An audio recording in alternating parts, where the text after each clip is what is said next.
भारत की बाजारों की जो सबसे बड़ी प्रॉब्लम है इस समय वो यही है कि एफआईआई लगातार बेच रहे हैं। क्या कारण है एफआईआई लगातार बेच रहे हैं? बहुत सारे लोगों को लगता है कि एलटीसीजी बढ़ा दिया गया, इस नाते जो है एफआईआई लगातार बेच रहे हैं। लेकिन आर्गुमेंट ये है कि 2014 के बाद तुरंत तो एलटीसीजी नहीं घटाया गया, लेकिन 2014 के बाद एकाएक करके ऐसा क्या बदल गया कि जो है आपका एफआईआई सेलिंग पर चला गया और पिछले 10 साल 8-9 साल तो लगातार जो है वो सेलिंग करता चला जा रहा है। तो क्या क्योंकि 2019 के बाद एलटीसीजी में बढ़ोतरी हुई और अब जाकर के वो और बढ़ गया, एलटीसीजी और एसटीसीजी की बात करें तो शायद वो टैक्स वाला मामला नहीं है। हम समझने की कोशिश करेंगे इस वीडियो में, अलग अलग पॉइंट आपके सामने मैं रखूंगा जिसके नाते आपको ये समझ आएगा। जैसे 2016 से पहले के डेटा, 2016 के बाद के डेटा, 26 तक के डेटा, हर एक पहलू में इस वीडियो में कवर करूंगा जिससे आपको ये बात समझ में आए कि आखिर क्या मेन कारण है जिसके नाते एफआईआई बेच रहे हैं। मैं आपको पहले बता दूं, इस वीडियो को जो डेटा एनालिसिस है उसको बनाने में हमें करीब करीब महीना भर का समय लगा है। काफी बड़ी मेहनत के बाद ये चीजें हम आपके सामने ला रहे हैं। मैं गारंटी तो बोल सकता हूं कि ये टाइप का वीडियो आपको यूट्यूब पर इतना डीप रिसर्च संभव नहीं है मिलेगा, कोई नहीं बनाएगा, कोई इतनी मेहनत नहीं करेगा। तो वीडियो को ध्यान से देखिएगा अगर आप सच में बाजारों को जानना चाहते हैं, सच में एफआईआई सेलिंग को जानना चाहते हैं। और हम कोशिश ये करेंगे कि इसमें हम आपको हर एक पहलू समझा पाएं। लेकिन अगर आप चैनल पे पहली बार हैं तो सब्सक्राइब जरूर कीजिएगा। नमस्कार, मेरा नाम है अतुल वर्मा। हम बात करेंगे एफआईआई की सेलिंग की। तो देखिए, एक निवेशक के रूप में सबसे पहले हम इस डेटा से पहले भी अगर समझें तो हमको यह समझना चाहिए कि एफआईआई है कौन। अगर एफआईआई की आप बात करो, आप उसको एक निवेशक के रूप में मान लो वो 10 लाख रुपया रखा हुआ अमेरिका में बैठा हुआ एक इंसान है। वो कहीं भी जाकर के निवेश कर सकता है, वो खुद अपना पैसा यूएसए में लगा सकता है, वो खुद अपना पैसा जो है इंडिया में लगा सकता है। तो एक निवेशक के रूप में आप उसको सोचिए, पहले इसको कहीं और मत लेके जाइए। चलिए मैं आपको एक डेटा दिखाता हूं, आपको तुरंत ये बात क्लियर आएगी दिमाग में ये क्या चीज है। तो देखिए, ये काफी इंपॉर्टेंट चीजें हैं, आपको ऐसे नहीं मिलेगा। तो यहां पर 3 बातों को हमें फैक्टर इन करना पड़ेगा। पहला वो बात जिसमें रुपया है, तो यहां पे आपको दिखाई पड़ रहा होगा रुपया। 2016 से हमने ये डेटा रखा है क्योंकि 2014 में सरकार बदली थी। मैं आपको दिखा देता हूं, तो इसके पहले का यानी 2000 से लेकर 2014 का भी डेटा है, उसको भी मैं भैया सामने रखूंगा। लेकिन 2014 के बाद 1 साल का हमने बफर दिया है ताकि जो है आपको ये समझ आए कि सरकार नई आई तो उसके पास समय होता है 1-1.25 साल का, चूंकि उसने अपनी नई पॉलिसी लाई होगी। अब वहां से यानी 2016 से देख के 2026 तक का हम आंकड़ा अभी तक आपके सामने रख रहे हैं। तो पहली बात यह है कि यहां पर आप ये मान के चलें कि एक व्यक्ति जो यूएसए में बैठा हुआ है उसके पास 10 लाख रुपए हैं। अब 10 लाख रुपए को वो जब इन्वेस्ट कर रहा है, चाहे वो इंडिया में, चाहे आप बाहर, चाहे वो अमेरिका में खुद में, आप इसको इंडिया की तरफ से भी सोच सकते हो कि कोई व्यक्ति भारत में बैठा है और वो 10 लाख रुपए उसके पास है, वो यूएसए में इन्वेस्ट कर दे या इंडिया में इन्वेस्ट कर दे, बात बराबर है। तो इस लॉजिक से आप इसको समझिएगा। अब अगर हम यहां पर देख रहे हैं तो हमें 2 बातों का ध्यान रखना पड़ेगा। पहला चीज है रुपए का डिप्रिसिएशन। तो रुपया 2016 में तकरीबन 66 पर ट्रेड होता था और 2026 में अभी करंटली 94 पे ट्रेड होता है। थोड़ा अभी कुछ दिन पहले 97 तक गया था, बट 94 का करंट भाव है, हम यहीं पर इसको कैलकुलेट कर रहे हैं। तो यहां पर एक डिप्रिसिएशन देखने को मिला है। इसके बाद यहां पर आपको टीआरआई लिख के आ रहा होगा। टीआरआई का क्या मतलब है? जो यहां पे आपको देखिए टीआरआई लिखा हुआ है, तो ये टीआरआई का क्या मतलब? टीआरआई का मतलब ये है कि यहां पर ये जो प्रॉफिट रिटर्न हम दिखा रहे हैं निफ्टी का और बैंक जिसका एसएनपी का जो कंपैरिजन हमने किया है, इसमें हमने डॉलर डिप्रिसिएशन को इंक्लूड कर लिया है। क्यों? क्योंकि जब भी कोई आदमी चाहे भारत में बैठ के अमेरिका में निवेश करे या कोई आदमी जो यूएसए में बैठा हुआ है वो इंडिया में आए, तो दोनों को ही डॉलर डिप्रिसिएशन को देखना पड़ेगा। अब यहां पर समझने वाली बात यह है कि चूंकि यहां पर आपको ये इंडिया के संदर्भ में मैंने इसको बनाया है, तो यहां पर यानी कोई व्यक्ति इंडिया में बैठकर अगर अमेरिका में निवेश कर रहा है तो उसको फायदा होगा जब डॉलर घटेगा। वहीं पर अगर कोई एफआईआई है जो कि बाहर बैठा हुआ है और वो इंडिया में निवेश कर रहा है, तो उसको नुकसान होगा डॉलर डिप्रिसिएशन का, उसको लॉस हो जाएगा। अब समझने वाली बात है यहां पर कि क्या स्थिति बनती है, क्यों ऐसी चीजें देखने को मिल रही हैं। तो अब निवेश के पहलू पे आते हैं। तो निवेश के पहलू पर अगर आप आएंगे तो यहां पर आपको ये साफ दिख रहा होगा कि देखिए, तो आपको मैं एक चीज दिखाने की कोशिश कर रहा हूं। भारत में जो पिछले 10 साल रहे हैं, तकरीबन 12.5% का सीएजीआर भारतीय बाजारों ने दिया है, यानी निफ्टी ने तकरीबन 12.5% का सीएजीआर दिया है। वहीं पर अमेरिकन मार्केट ने इस पीरियड में तकरीबन आप 19% का सीएजीआर अमेरिका की मार्केट ने दिया है। तो यूएसए की मार्केट ने थोड़ा सा ज्यादा रिटर्न दिया है, इसमें कोई डाउट मत रखिएगा, क्योंकि उनके यहाँ इस समय एआई बूम चल रहा है और एक बड़ी रिटर्न उनके बन रहे हैं। तो पहला लॉजिक ये है कि अमेरिकन मार्केट ज्यादा तेजी से बढ़ रहा है, इसलिए वहां पर पैसा जाना स्वाभाविक सी बात है। लेकिन सिर्फ इतना ही नहीं है। अब अगर आप इसको कंक्लूड करेंगे यानी इसको देखेंगे तो देखिए साल दर साल 2016 से अगर आप देखें तो मोटा मोटी आपको ये दिखाई पड़ेगा कि अमेरिकन मार्केट ज्यादा तेजी से बढ़ी है, रुपया हमारा कमजोर हुआ है। अब दोनों को अगर हम फैक्टर इन कर लें, यानी अमेरिकन मार्केट की ज्यादा बढ़ोतरी को हमारी तुलना में और हमारे रुपए के ज्यादा घटने की तुलना में, तो अगर एक व्यक्ति, भारत में बैठा हुआ व्यक्ति अगर इंडिया में निवेश कर रहा है, मैं इंडिया के हिसाब से आपको बता रहा हूं, समझना इजी हो जाएगा, 10 लाख रुपए एक इंडिया का आदमी है, वो इंडिया में निवेश कर रहा है, तो उसको बनेंगे कितना, 33.8 लाख रुपए। यानी एक आदमी जो इंडिया में बैठा हुआ है, इंडिया में निवेश कर रहा है, उसको 34 लाख रुपए बनते हैं। 34 लाख रुपए आप मान लो। वहीं पर एक आदमी जो इंडिया में ही बैठा है लेकिन वो अमेरिका में निवेश कर रहा है, यानी वो इंडिया से पैसा बाहर लेके चला गया, अमेरिका में निवेश कर रहा है, उसकी स्थिति क्या हो रही है, उसको 60 लाख रुपए बन रहे हैं। 60 लाख रुपए क्यों बन रहे हैं, क्योंकि उनका मार्केट ज्यादा गया नहीं, मार्केट में बहुत बड़ा डिफरेंस नहीं, मार्केट का डिफरेंस कितना है, तो 13% से भारतीय बाजार बढ़े हैं इस पीरियड में। वहीं पर अगर आप उनकी मार्केट को देखोगे तो वो 19% से बढ़े। लेकिन जो डॉलर डिप्रिसिएट हो गया उसके नाते 25 लाख रुपए इंडिया में जो निवेश कर रहा है उसने कम कमाए, वहीं पर जो अमेरिका में निवेश कर रहा है उसने ज्यादा कमाए। 25 लाख रुपए कौन ज्यादा कमाया, जो अमेरिका में निवेश कर रहा है, जो इंडिया वाला है जो अमेरिका में निवेश कर रहा है उसने ज्यादा कमाए। क्यों, क्योंकि हमारा डॉलर डिप्रिसिएशन हुआ, इसके नाते 25 लाख रुपए, 26 लाख रुपए रेदर का फर्क आया अगर आप इंडिया में बैठकर बाहर निवेश कर रहे हैं। अब एफआईआई के लॉजिक को समझिए, वो अमेरिका में बैठे हैं, जब वो इंडिया में निवेश करने आते हैं तो उनको क्या करना पड़ता है, वो डॉलर लेकर आते हैं, वो रुपया खरीदते हैं।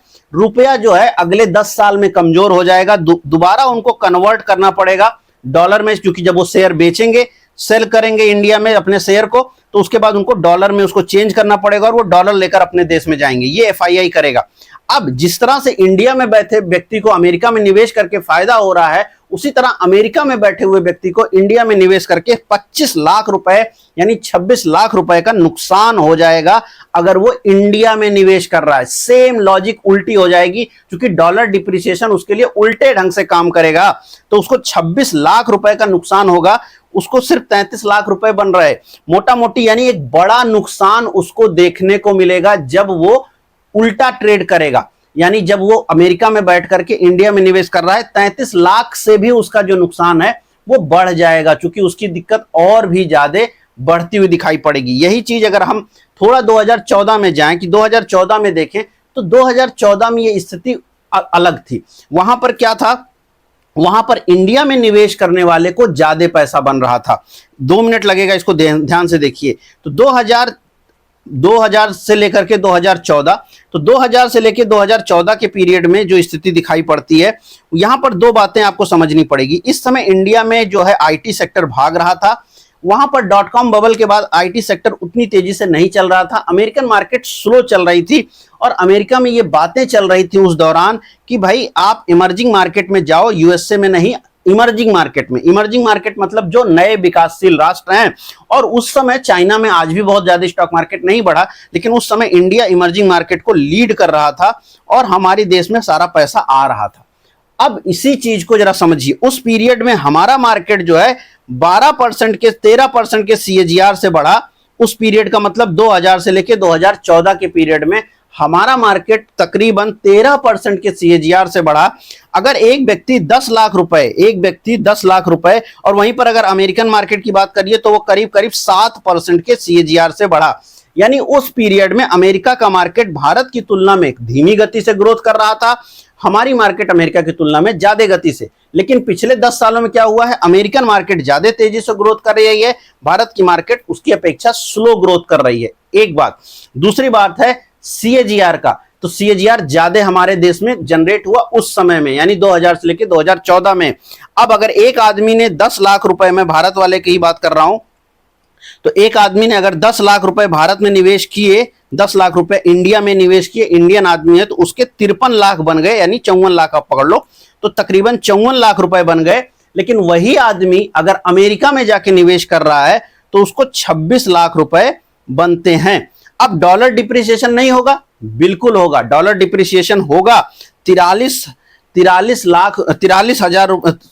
रुपए का डॉलर जो है 63 रुपए का 2014 में हो गया। तो डॉलर डिप्रिसिएट हुआ अच्छा खासा, रुपया डिप्रिसिएट हुआ अच्छा खासा, रुपया डिप्रिसिएट हुआ, 43 की चीज 63 हो गई। इसके नाते हमारे जो अमेरिका से जो व्यक्ति इंडिया में आया उसको एक्स्ट्रा फायदा होगा और वो 27 लाख रुपए एक्स्ट्रा कमा के जाएगा। तो मुद्दा ये समझिए, इंडिया में निवेश करके इंडियन आदमी 53 कमाता, चूंकि डॉलर डिप्रिसिएट हुआ इसलिए उसको ज्यादा फायदा हो सकता था। अगर वो अमेरिका में जाएगा तो उसको नुकसान होगा, तो इंडिया वाला अमेरिका नहीं जाएगा, और अमेरिका वाला जब इंडिया आया तो उसको उतना लॉस नहीं हुआ। डॉलर डिप्रिसिएट जरूर हुआ, लेकिन चूंकि इंडियन मार्केट बढ़ी 53 लाख रुपए का प्रॉफिट इंडियन मार्केट ने दिया। तो अब जब वो कन्वर्ट कर रहा है तो भी उसको कोई समस्या नहीं हो रही है, फिर भी वो कमा रहा है। कन्वर्जन चार्ज उसका 20% जाएगा, क्योंकि यहां पे मुद्रा आपकी घटी है, वो डाउट नहीं है, लेकिन उसने 53 लाख कमाए थे और वहीं पर वो अपने देश में जो है 26 लाख ही कमाता। अब चूंकि उसको पैसा तो देना पड़ेगा, चूंकि यहां डिफरेंस हो रहा है, लेकिन वो जो डिफरेंस है वो ज्यादा नहीं है, क्योंकि मैंने यहां पर पहले ही बता दिया ये टीआरआई है, यानी हम डिफरेंस को जोड़कर चल रहे हैं साल दर साल। तो इंडिया में वो निवेश करके 53 लाख कमाता, अमेरिका में निवेश करके उसने सिर्फ 26 लाख कमाते, तो वो क्या करता, वो इंडिया में आके निवेश करता, वो इंडिया में निवेश करेगा, जाहिर सी बात है, क्योंकि उसको इंडिया में ज्यादा फायदा मिल रहा है। भले ही रुपया हमारा कमजोर हो रहा था, डॉलर के संदर्भ में, लेकिन फिर भी भारत में निवेश करके ज्यादा पैसा बन रहा है। मैं बार बार कह रहा हूं ये टीआरआई है, टीआरआई में हमने यहां पे जोड़ा हुआ है कि पर साल कितना डिप्रिसिएट हुआ, इसी में हमको बहुत समय लगा है, जो मैंने शुरुआत में कहा कि महीना भर की मेहनत है, तो हर साल डॉलर डिप्रिसिएशन को उसमें इंक्लूड किया है, उसके बाद ये रिजल्ट आया है। तो अगर वो अमेरिका से इंडिया आता, इंडिया में निवेश करता, 53 लाख रुपए बनाता, अमेरिका में निवेश करता 26 लाख रुपए बनाता, तो उसको ज्यादा प्रॉफिट बन रहा है, उसके बाद वो अपने देश में चला जाता। अब यही सेम चीज इंडिया के केस में अगर आप देख रहे हो, यानी 2026 से 2016 के केस में देख रहे हो, वो 10 लाख रुपए लेकर के अगर अमेरिका में ही निवेश कर देता तो उसको 60 लाख रुपए बन जाते, और इंडिया में आता वो 33 लाख रुपए कमाता। अब वो क्यों आएगा आपके देश में, जबकि आप उसको कम रिटर्न दे रहे हो? अब इंडिया कम रिटर्न क्यों दे रहा है? उस पीरियड में जैसे मैंने कहा एआई लेकर के, हम एआई का कोई प्रॉब्लम नहीं था, और उस पीरियड में हमारा आईटी सेक्टर भाग रहा था। अभी करंट स्थिति क्या है? अमेरिका में एआई का बूम चल रहा है, अमेरिका लगातार एआई करके भाग रहा है, वहां पर तेजी चल रही है। एक बात कई लोग के मन में होगा, टैक्स यार, टैक्स। देखो एक चीज आप समझो, अगर मैं एक सिंपल लॉजिक समझाता हूं, टैक्स देना प्रॉफिट पर किसी को नहीं दिक्कत है। यद्यपि मैं ये नहीं कह रहा हूं कि एलटीसीजी घटा दे या बढ़ा दे तो क्या फर्क पड़ेगा। एलटीसीजी अगर आप देखोगे ना, एलटीसीजी या एसटीसीजी की बात करो, तो आपको एक चीज हमेशा समझना पड़ेगा। एलटीसीजी चाहे एसटीसीजी आप जो भी देखोगे, एक चीज समझना पड़ेगा, ये प्रॉफिट के ऊपर लग रहा है।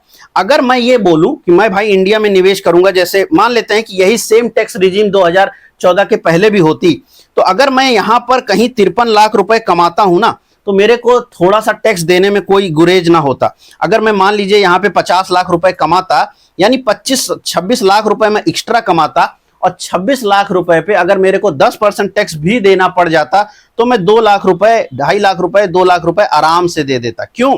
क्योंकि फिर भी तो यार मैं ज्यादा कमा रहा हूं, फिर भी तो मैं 24 लाख रुपए का गेन कर रहा हूं एक्स्ट्रा, तो टैक्स देने में प्रॉब्लम नहीं होती। लेकिन प्रॉब्लम यह है कि आज की डेट में वो कमा ही नहीं रहा है, तो सरकार टैक्स बढ़ाई तो वो कमा ही नहीं रहा है, तो टैक्स वो दे क्यों? अब टैक्स जो है उसके लिए और बड़ा बर्डन हो गया, वो और जल्दी भाग रहा है। लेकिन कई लोग को लगता है कि अगर ये टैक्स हटा दोगे तो हो जाएगा। नहीं, इसके बारे में हम एक डिटेल चर्चा करेंगे, जैसे मैंने यहां पर इस वीडियो में आपको बताया है। मैं इसका अगला वर्जन जो लेके आऊंगा उसमें मैं आपको बहुत डिटेल में समझाऊंगा कि टैक्स घटाने से भी क्या फर्क पड़ेगा या नहीं पड़ेगा। लेकिन ये पॉलिसी मैटर है, ये वक्त के साथ बदले हुए नियम कायदे हैं जिन्होंने इस तरीके की पॉलिसीज बनाई हैं, जिसके नाते भारत की कंपनियां प्रॉफिट कम बना पा रही हैं। देखिए, स्टॉक मार्केट का नहीं चलने के पीछे कई सारे लॉजिक हैं। ऐसा तो नहीं है कि भारत के लोग पैसा डाल नहीं रहे हैं, पैसा तो वो डाल रहे हैं। और मैं इसलिए बार बार कर रहा हूं, टैक्स को बाद में डिस्कस करेंगे, क्योंकि टैक्स 2019 के बाद आया, लेकिन पहले से सेलिंग चल रही है। अब ये चीजें दुरुस्त तब होंगी जब डीआईआई तो बाई कर ही रहा है, रिटेल पब्लिक तो पैसा डाल ही रही है, लेकिन कंपनीज उस ढंग का प्रॉफिट नहीं बना रही हैं। कंपनीज प्रॉफिट क्यों नहीं बना रही हैं? क्योंकि डिमांड नहीं है, डिमांड घट चुकी है। डिमांड नहीं होने का मतलब है आम आदमी के ऊपर डिस्ट्रेस है, आम आदमी को प्रॉब्लम है। आम आदमी जो शेयर बाजार में नहीं भी होगा ना, उसको प्रॉब्लम है, क्योंकि वो डिमांड नहीं खड़ा कर पा रहा है। वो बिस्किट नहीं मांग रहा है यार, 5 रुपए की बिस्किट भी उसको खाने की इच्छा नहीं रहेगी, क्योंकि उसके पास पैसे कम है। मैं एक लॉजिक बता रहा हूं। अल्ट्रा लग्जरी चीजें आप देखिए इंडिया में दबा के बिक रही हैं, वहां कोई दिक्कत नहीं है। बड़े बड़े घर 2-2, 3-3 करोड़ के घर आते हैं, वो बिक जाते हैं। लेकिन 50 लाख, 70 लाख, 1 करोड़ वाले घर अब कम रहे हैं, क्योंकि उनको खरीदने की क्षमता लोगों में कम है। आम पब्लिक की क्षमता कम हुई है। दो बातें हुई हैं। मुद्रा का संकेंद्रीकरण बढ़ा है। अगर आप पिछले 10-12 सालों का डेटा निकालेंगे तो डाटा साफ ये बताता है कि जो मुद्रा का संकेंद्रीकरण है, यानी मुद्रा एक व्यक्ति यानी अमुख लोगों से, अगर मान लीजिए 100 लोगों के पास जितना पैसा था, वो पैसा 100 तो कम ही हो रहा, 1000 लोग के पास जितना पैसा था वो एक आदमी के पास वो पैसा सिमट के जा रहा है, या 10,000 लोगों के पास जितना पैसा वो एक आदमी के पास जाने की जो संभावना है वो बढ़ी है। यानी जो आम अनरेस्ट है, आम पब्लिक के पास जो पैसे की कमी है, संकुचन है, वो बढ़ा है। और इसी नाते अगर आप देखोगे तो भारत में लोन डिमांड बढ़ गई है, क्योंकि आम लोगों ने लोन ज्यादा उठाया है, उनकी जरूरत के खर्च के पैसे नहीं। तो डिमांड नहीं है भारत में। चूंकि डिमांड नहीं जनरेट हो पा रही है, लोन लेने से प्रॉब्लम नहीं है, डिमांड। जो आदमी लोन लेकर के अपना खर्चा निकाल रहा है, वो बिस्किट का पैकेट छोड़ने लगेगा, बोलेगा ठीक है शाम दिन में एक सिंगल चाय पी लेते हैं, कोई बात नहीं, नहीं खाएंगे पार्ले जी, कोई दिक्कत नहीं हो जाएगी। वो मैगी कम खरीदना शुरू करेगा, वो घर में पेंट लगवाना कम करेगा। ठीक है यार, थोड़ी नमी आ गई, कोई बात नहीं, अगले सीजन देखेंगे। अगले के अगले 2 सीजन बाद भी वो नहीं करवाता है, क्योंकि उसके पास पैसे की कमी है, उसको कहीं और खर्च कर रहा है। और जिस ढंग से महंगाई बढ़ी है पिछले कुछ समय में, जो आपने इन्फ्लेशन में देखा है, स्कूल के खर्च देखे हैं, मेडिकल खर्च बढ़े हैं, वो ज्यादा बढ़े हैं। तो अगर इन्फ्लेशन तेजी से बढ़ा, डिमांड आपकी उतनी तेजी से नहीं बढ़ेगी, जाहिर सी बात है उसके नाते क्या होगा, डिमांड में कमी आएगी। इन्फ्लेशन इंडिया में ज्यादा बढ़ा है पिछले 10 सालों में, डिमांड में कमी आपने देखी है। चूंकि डिमांड में कमी है, इन्फ्लेशन बढ़ गया, तो लोन जरूर लोगों ने ले लिया, लेकिन डिमांड की कमी और बढ़ गई। चूंकि वो और बढ़ गई तो जो कंपनियां हैं उनकी प्रॉफिटेबिलिटी घटेगी। क्यों? क्योंकि कंपनियों का जो सेल्स है वो उतना तेजी से नहीं बढ़ेगा, या उनका मार्जिन जो है वो दबाव में आ जाएगा। तो मार्जिन और सेल के दबाव के चक्कर में ये प्रॉब्लम रहेगी। और हमारी कंपनियां इनोवेट नहीं करती, हम तो सैचुरेट हो ही जाएंगे। इनोवेशन जरूरी है, हमारी कंपनियां इनोवेट नहीं कर रही हैं, तो वो एक बड़ी इश्यू रहेगा। अब इन सारे कारणों ने क्या किया, इन सारे कारणों में मैं कंपनी को नहीं बोल रहा हूं, मैं सरकार को भी नहीं, सरकार और कंपनियां दोनों एक दूसरे के पूरक होती हैं। सरकारें जिस तरह की नियम लेके आएंगी, वक्त के साथ वो नियम का इंपैक्ट दिखेगा। सरकारें कुछ छोटे मेजर लाती हैं जो 1 से 2 साल में असर दिखाते हैं, और कुछ ऐसे फैसले लेती हैं जिनके 10 साल में असर होते हैं। अब 10 साल का समय हमारे पास है इस चीज को देखने के लिए, मोर देन 10 ईयर, 12 साल का समय है। 1 साल हमने हटाया ताकि पॉलिसी के इंपैक्ट समझ में आए। 2014 की नहीं, 2016 से हम देखें, 2016 से पॉलिसी इंपैक्ट जो बीजेपी की रही है उनको दिखेगा, और वो असर ये दिखता है कि मार्केट में कमी दिखी है। और मेन कारण एफआईआई का सेलिंग टैक्स वैक्स तो बाद की बात है, उसकी डिटेल चर्चा करेंगे जैसे मैंने कहा। लेकिन उसका जो मेन प्रॉब्लम है, वो मेन प्रॉब्लम है इंडियन स्टॉक मार्केट का अमेरिकन स्टॉक मार्केट की तुलना में नहीं चलना, और डॉलर का घटना, रुपए की कमजोरी और मार्केट का नहीं चलना जब जोड़ देते हैं तो भारतीय मार्केट उनके लिए लिक्विडिटी नहीं है। भारतीय मार्केट में आने का कोई लॉजिक नहीं है। एक सिंपल लॉजिक है यार, आप अगर अमेरिका चले जाओ, आप ऑस्ट्रेलिया चले जाओ, बहुत सारे लोग इंडिया से ऑस्ट्रेलिया में हैं, अमेरिका में हैं, यूके में हैं, वो क्यों आकर के इंडिया में निवेश करें? बीइंग इंडियन एनआरआई भी वो इंडिया में निवेश ना करें तो ये भी समझ में आता है, क्योंकि भाई अमेरिका में निवेश करेंगे तो उनको ज्यादा 60 लाख रुपए बनते हैं, और इंडिया में निवेश करो तो 34 लाख बनेंगे। तो काहे बात के लिए इंडिया आएंगे भाई? वो नहीं आएंगे। यही सेम कहानी उसके ऊपर भी लागू होता है। जो विदेशी ही है, उसे क्या प्रेम है आपके इंडिया से? कोई प्रेम नहीं। उसको आपके टैक्स से भी कोई दिक्कत नहीं है, लेकिन अगर आप ज्यादा देते, आज उसके पास ज्यादा मौके हैं, उसके खुद के देश में ज्यादा मौके हैं। बाकी अगर आप समझो तो भारत में ये स्थिति आ गई कि एक जमाने में, जैसे मैंने कहा, कि भारत को अलग करके नहीं देखा जाता था। भारत को माना यह जाता था कि अगर इमर्जिंग मार्केट में जाना है तो इंडिया मेन डेस्टिनेशन बनेगा। आज की डेट में आपको पता होगा, दुख की बात है कि वर्ष 2026 में आज हम ये देख रहे हैं कि Bharat ex India emerging fund आ रहे हैं। Ex India emerging fund, ex India emerging fund का मतलब भारत को इमर्जिंग फंड से बाहर करो, एक्स इंडिया इमर्जिंग फंड जारी हो रहे हैं। पहले के जमाने में एक्स चाइना इमर्जिंग फंड जारी हुआ करते थे, लेकिन आज एक्स इंडिया इमर्जिंग फंड आ रहे हैं। तो ये हमारी स्थिति बुरी बता रही है। खैर, तो ये बात है, और इसका सेकंड पार्ट में लेके आऊंगा क्योंकि मैंने इसमें डिटेल किया है। तो एक बड़ा कारण है भारतीय बाजारों के नहीं चलने का, पॉलिसी का मैटर है। जाहिर सी बात है, आपको क्या लगता है कमेंट बॉक्स में जरूर लिखिएगा, आपको क्या लगता है कि पॉलिसीज में क्या बड़े परिवर्तन होना चाहिए। टैक्स वाली मुद्दा को हम अलग से डिस्कस करेंगे। अगर आपको ये वीडियो पसंद आ रहा है, इंफॉर्मेटिव लग रहा है, चैनल को सब्सक्राइब कीजिए, लोगों तक शेयर कीजिए, क्योंकि मैं बार बार कह रहा हूं जो कंटेंट हम दे सकते हैं या देना चाहते हैं वो कोई नहीं देना चाहता और नहीं है लोगों के पास। बहुत मेहनत लगती है, कोशिश करता हूं, खोज के निकालते हैं, छोटी सी टीम है, और उन सभी के लिए आप चाहें तो हमें जरूर सब्सक्राइब कीजिए, चैनल को लोगों तक भेजिए ताकि एल्गो को लगे कि यार कुछ तो हो रहा है अच्छा यहाँ पे, और वो ज्यादा लोगों तक भेजे वीडियो को। कमेंट बॉक्स में जरूर लिखिएगा। मैं मिलूंगा कल नए वीडियो में। इस वीडियो में इतना ही, धन्यवाद।